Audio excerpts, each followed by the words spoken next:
today is Angel. Okay, he's gonna drive us to Santiago. So our excursion today is to Santiago de Compostela. It's going to be like an hour from Coruña driving distance. So I'm gonna use this hour to tell you a little bit about the history of Coruña, Galicia, and obviously Santiago de Compostela. As soon as we arrive to Santiago, the idea is doing like a little walking tour together, like an hour around the cathedral, and then you're gonna have a little bit of free time. We are aware that you need to be here at 1:30 UK time. Okay, so we're gonna make sure that you are here in time. Okay. Well, the ship is leaving 3:30 p.m. UK time. We are going to arrive here 1:30 p.m. So 2 hours in advance. Okay. Okay. Is it working? The air condition? No. Puedes encender un poquito el aire, Ángel. Sí. Thank you. Good. Yes. So first time for you here? Yes. Yes. First time in Coruña, but first time is. Have you ever been to Spain before? No. Some of us, yes. Some of us yes, and some of us no. Yeah. Which part of Spain? Asturias, Barcelona. Madrid, Valencia. Asturias, Madrid, Barcelona, Valencia. Okay. Right now we are leaving one of the most important ports in Spain, mainly for downloading fresh fish and seafood. Yummy, right? Yummy. Well, actually, last year they downloaded 40,000 tons of fresh fish and seafood. Wow. That means 1,000 million euros at the first sale. That means 10,000 jobs, direct job. So that means that the port of Coruña, the ocean, the sea, is one of the main resources of our town. Okay, this is a small town. Well, I say a small town, 235,000 inhabitants. It's not very big. The biggest town in this region is Vigo, just in the border with Portugal, which is around 3,000. And Santiago de Compostela, which is the capital, is less than 100,000. So it's not big. You know, we don't even call them cities, we call them towns. Okay, like little towns. What else is the important resource of this place? Galicia is not a very touristic place. This area is not very touristic. So nowadays we have you because a lot of persons are stopping over here. But if not, this is a destination mostly from people that are living in Spain. We don't get a lot of international tourism unless we get pilgrims. But I'm gonna talk about that later. If anything I'm saying in my English is not that good enough, just let me know if you don't understand me, okay? Because even though we study English at school, when it's time to speak, sometimes it's more difficult. To read, it's perfect, but when it's time to speak, sometimes you forget little words, okay? So just let me know. When I introduced, I said, well, before that, let me tell you something else about Coruña. So Coruña, the reason of this place was born for being a port. So first it was the port and then the settlement over here. If you think about the map of Spain, this is the northwest corner of Spain. Very important for navigation, to control. Have you seen the tower when you access this morning? Okay, so you've seen the Hercules Tower. Hercules Tower is World Heritage Site. It is the oldest Roman lighthouse that is still working in the whole world. Oh. It was built by the Romans at the end of the 1st century, beginning of the 2nd century. Wow. That's a long That's a long time, more than 2,000 years. Still working. They are still working. Yes. So imagine, even for the Romans already, this place was important. So firstly, we have the port. Coruña, it is a peninsula in the Atlantic Ocean. So first it was the port, and then people start to settle over here. So one of the main resources for being a port is the commerce, like the idea of selling the goods, like the exchanging different products, and also building boats. When the boats that were stopping over here in the routes in the Atlantic Ocean, it was also a place for shelter, searching for shelter, and also to repair all the boats. So the business that there is also very important here in Coruña is all the services industry. There's also a third business very important in this city, which is the clothing industry. I'm sure you know the brand Zara. Yes. You love Zara? Zara was born here in Coruña in 1975, a couple of years ago. The owner is still living here in Coruña. He is 85 years old right now. So all the headquarters of this big industry is located here in Coruña. So can you imagine how many works? It's just incredible. People from all over the world, they come over here to work. So now Coruña is known as the little Silicon Valley of the clothing industry. So a lot of designers, it's not only Zara, we have plenty of designers. So the clothes, like the fashion in Spain, as you may know, it's very important. And in this part of the country, it's even more important. Okay? So this is the birthplace of Zara. You know, Zara is not only Zara, it's Massimo Dutti, it's Bershka, it's Pull&Bear, like different brands. Yeah, they have like different names, but it's the same company. Okay? When I introduce, I say, welcome to Coruña, and I also said, welcome to Galicia. What is Galicia? No idea, right? No idea. Spain is divided in 17 different regions. I guess all of you, are you living in the United States, right? Yes. So your country is divided in 50 states. We are divided in 70 different regions. Okay, each region has its own president of the region.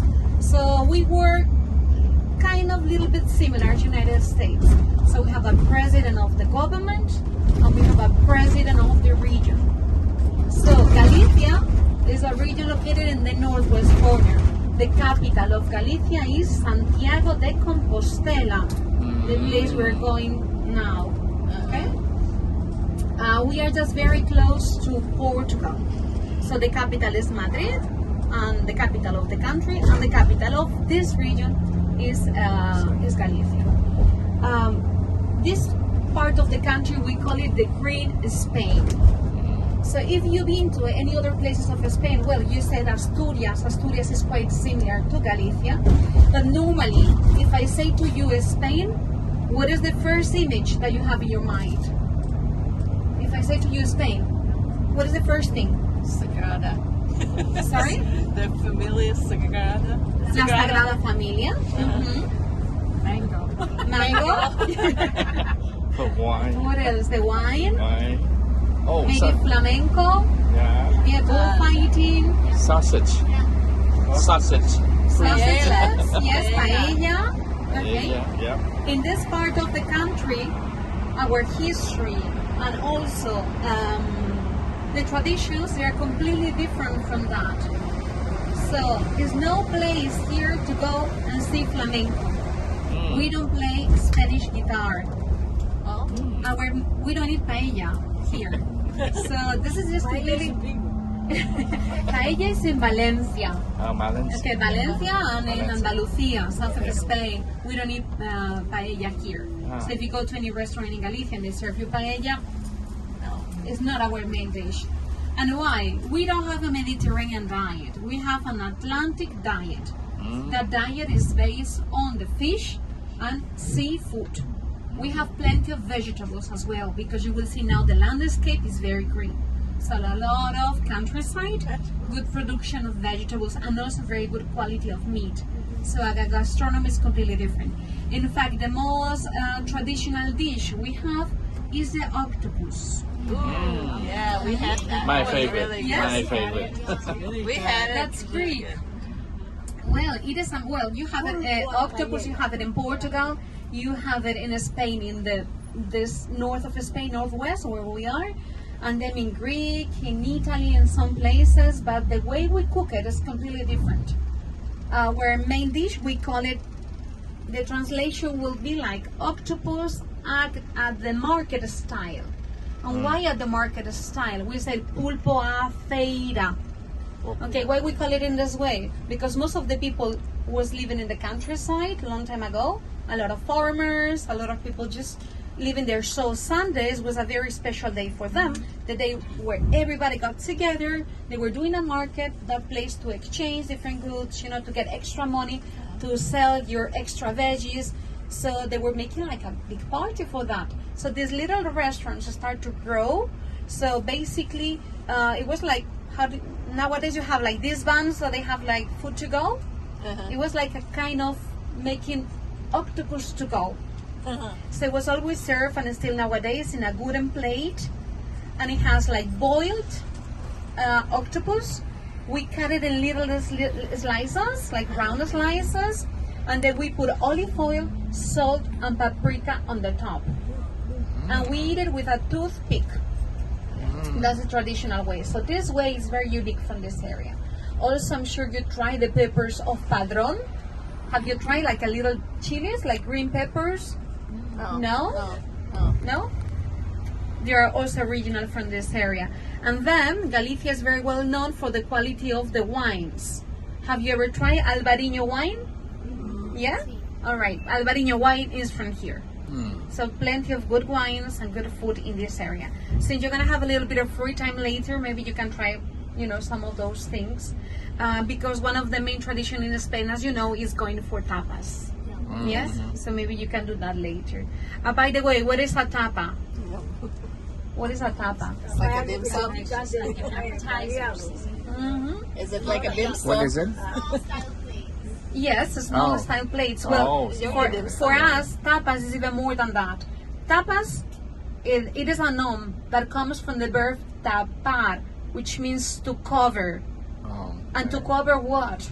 Basically, is to cover your stomach. For what? To drink. The idea is not to eat. The idea is to drink, to share. So, in order to be able to keep drinking, you need to eat something. So, the bars, long time ago, this is a long tradition, they started to give you a little plate of food. Could be the Spanish omelette that they made that day, could be a soup, anything, like a little dish. But the idea is to give you that for free, so you will keep drinking. That was their business. And now turn to be something that we do, like very social thing. So we go for tapas. So you go to one bar, you get a drink, you get a tap, and then you go to the next bar, and so on. So the idea is more to share. It's not going for tapas as going to a restaurant for tapas. We don't do that. We just jump from one place to another. The idea is just to share with your friends and just to drink. That's how everything was worked. There is something very unique about Galicia, and it's our ancestors. So I was telling you that here we don't listen to the flamenco, we don't use the Spanish guitars. And why? Because our ancestors over here, they were the Celts. So that makes a big difference. So yes, Celts. So the most important instrument that we have is the bagpipe. This is how we celebrate our parties, with a bagpipe. You will never hear flamenco, always bagpipes and tambourines. That's the idea. Okay, so, and why the Celts here? Well, it seems there's a little bit of traffic jam. I think hay un atasco, no?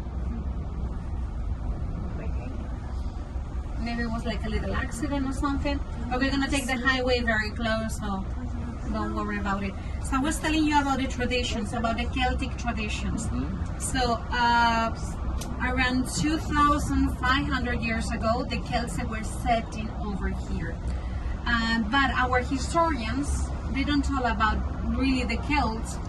The way they call the population that they were living here, they call them castrechos. And what is castrecho? Have you ever heard Castro? Surname? Yes, Castro. We have Fidel Castro, right? Castro, it is a Galician surname. The grandfather of Fidel Castro was born in Galicia. Okay. And why that name? That surname comes from the settlements, the houses, and the village of these Galician Celts. Galicia is not officially recognized as a Celtic region just only for one reason. Because the language we speak doesn't come from any Gaelic language. It comes from the Latin. That's the only thing. However, our traditions, our way of living, it's very, very similar. Like if you go to Ireland, to Scotland, okay, to all those areas. Even the landscape is very similar. Have you ever been to Ireland? No, but sometimes we have Irish here, and even when we drive and they see the landscape, they're saying we feel like being at home. It's very, very similar, even our way of being. So, and I was saying castration. That word, it is a Galician word. And what is Galician? We have our own language here. So we speak Spanish in the whole country, but Spain has 4 official languages. We have Catalan in Barcelona, in Catalonia. We have the Basque in the Basque country, just in the border with France, northeast of Spain. And this little side of the country, we speak Gallego, which is Galician language. It is an official language, it's not a dialect. And where does this language come from? The roots. If you think about, you have like a glass, and if you put in that glass half of Portuguese language, and you put half of Spanish language, and you shake it, I think the result could be something like Galician. So for example, if I go to Portugal and if I'm speaking Galician and the other person is speaking in Portuguese, I can understand everything, they can understand me, we can communicate without exchanging the language. But it is compulsory to study at the school, even if you want to have like a position at the government, you need to make sure you're able to read, write and speak in Galician language.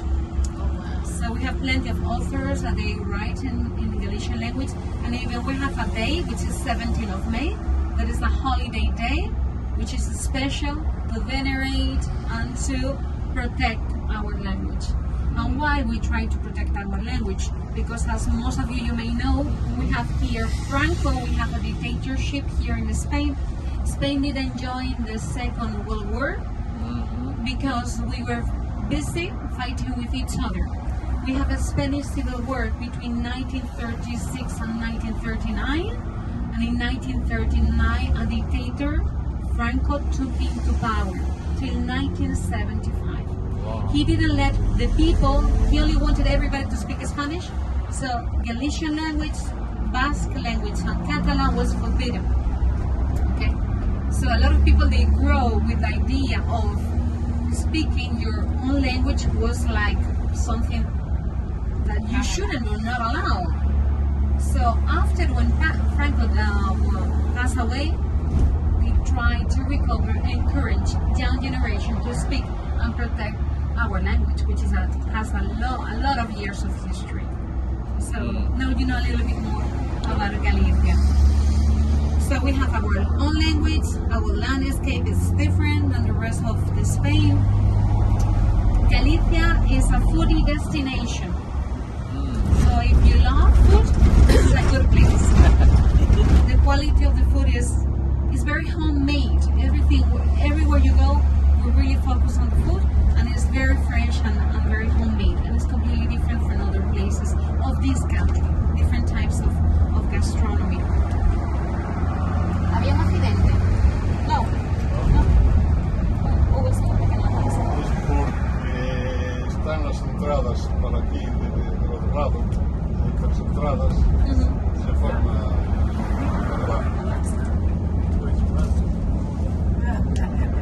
So far so good? Very Any nice. questions? No? Good? Very good. Are you from? I'm from La Coruña. I was born there and I live there.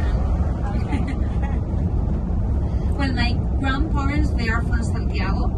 So I'm an official guide in the region.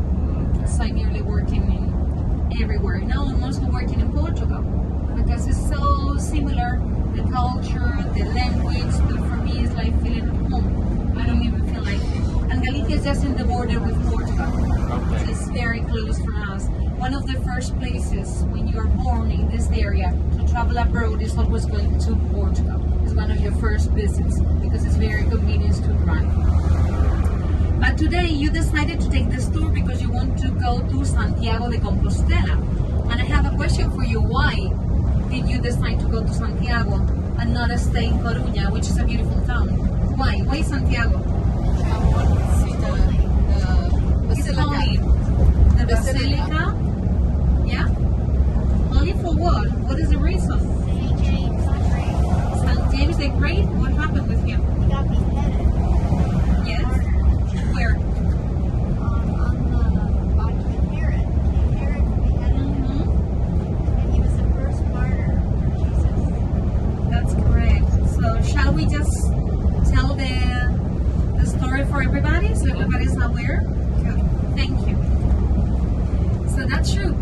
Santiago de Compostela nowadays is the third Catholic destination in the whole world after Jerusalem and Rome. We have plenty of pilgrims.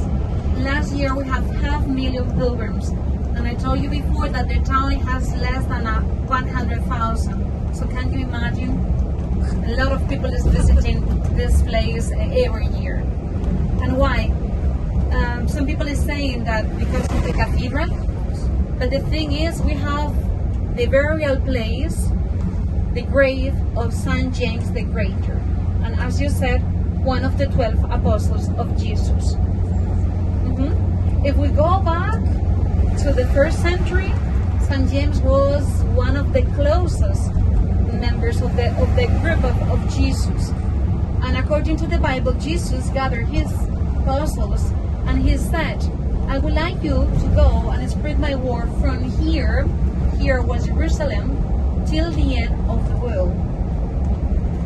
When Jesus passed away, different disciples, they decided to go to different parts of the world. But Saint James, he took these words literally, and he came till the end of the world. Back in the first century, the end of the world was here.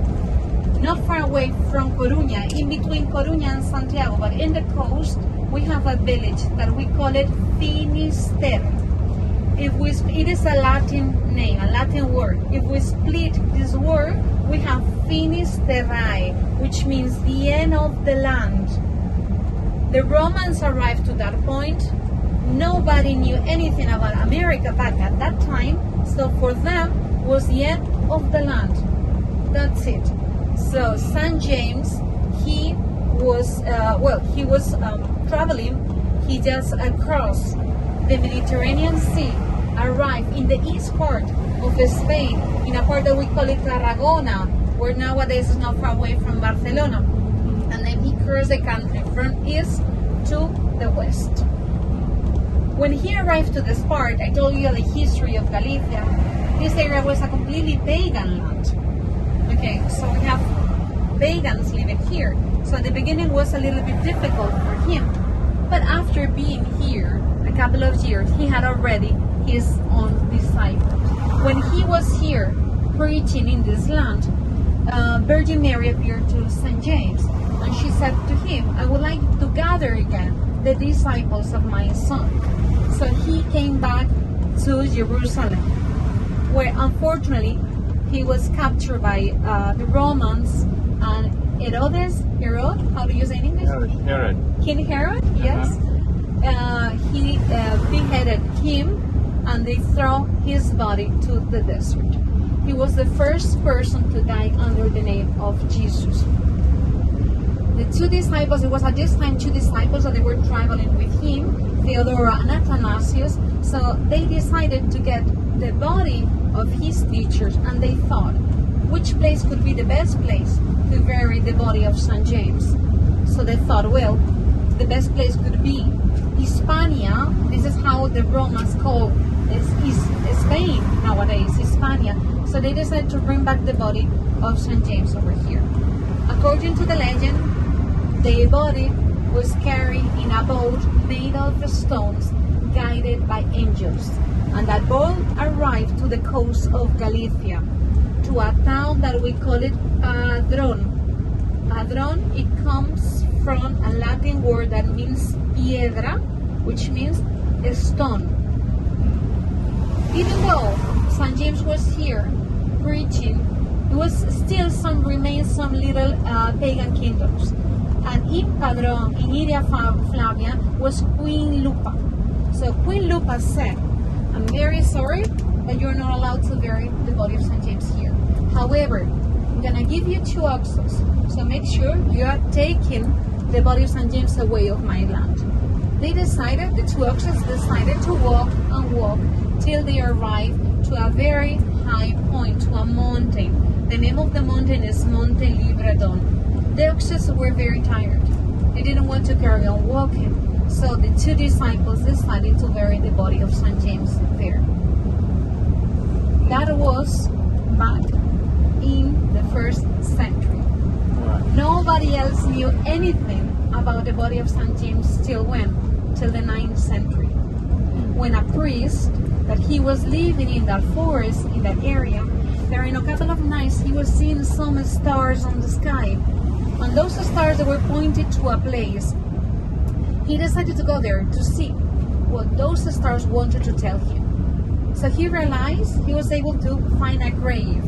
So he called the bishop. The bishop of that time was Teodomiro. So Teodomiro was able to read on the grave that was the burial place of Jacobus. So he decided to call the king of the time. The king of the time was not living in Santiago. The idea that we have about Spain nowadays dates back from the 15th century. So at that time, Spain was basically little kingdoms. So the king of that area, he was living in Oviedo, in Asturias. So Alfonso II, he decided to ride his horse from his hometown in Asturias to Santiago de Compostela, 315 kilometers. When he arrived to that mountain, he verified the remains and he said, we're going to build a little chapel to preserve the remains of St. James. I will show you later that little chapel. Okay? And since that 9th century till nowadays, plenty of pilgrims from all over the world, they go there every year. So this is the history behind the place we are going. Santiago de Compostela, it is a holy place, and we have what we call it the holy years. When is a holy year? When the 25th of July falls on a Sunday. And why 25th of July? Because that was the date when they beheaded St. James. That happens every 11 years, every 6, 5, 6, and then we start again. 11, 6, 5, and 6. We have holy year 2010, 2021. Next one is going to be 2027. It's a special year, and then when we arrive to Santiago, I will show you why. When I told you about the burial place, that when the bishop arrived, he was able to read the grave of Jacobus. What is Jacobus? Jacobus was his name. We say in Spanish, you say St. James. In Spanish, we say Santiago. We are the only saint that we don't refer to him as Saint Santiago, San Santiago. And why? Because the name Santiago is already has the saint on it. Santiago. The real name was Jacobus. Okay? Saint Jacobus. After saying it so many times, San Jacobus, Santiago, Santiago. Okay? That's so Santiago. James, Jacques in French, Jaime in Spanish, Jaume in Catalan. It comes all from the same root, from Jacobus. Okay? But the town we're going to visit, the name of the town is not only Santiago, it's Santiago de Compostela. DE, it is in English is off. Yes, What is the meaning of Compostela? Another Latin word. Compostela, if we split it, it means Campus Stellae, field of stars. So the town is called St. James of Field of Stars. From the Field of Stars or of Field of Stars. St. James of what? Field of Stars. Field of Stars. Thanks, yes, field. Field. I'm sorry. Field. Field. I'm so sorry, it's very difficult for me. Field of stars, but thank you because it's the way to learn. So because thanks of a field of stars, they discovered the tomb of St. James. So that's the reason why. So one of the main symbols of the town is going to be a star. A star. You will see it, on our little walking tour. Very good.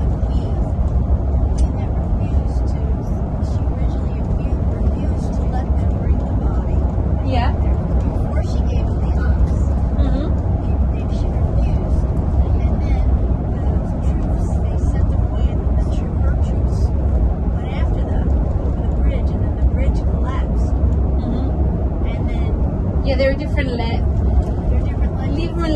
some even more. Some legends are talking that about a dragon.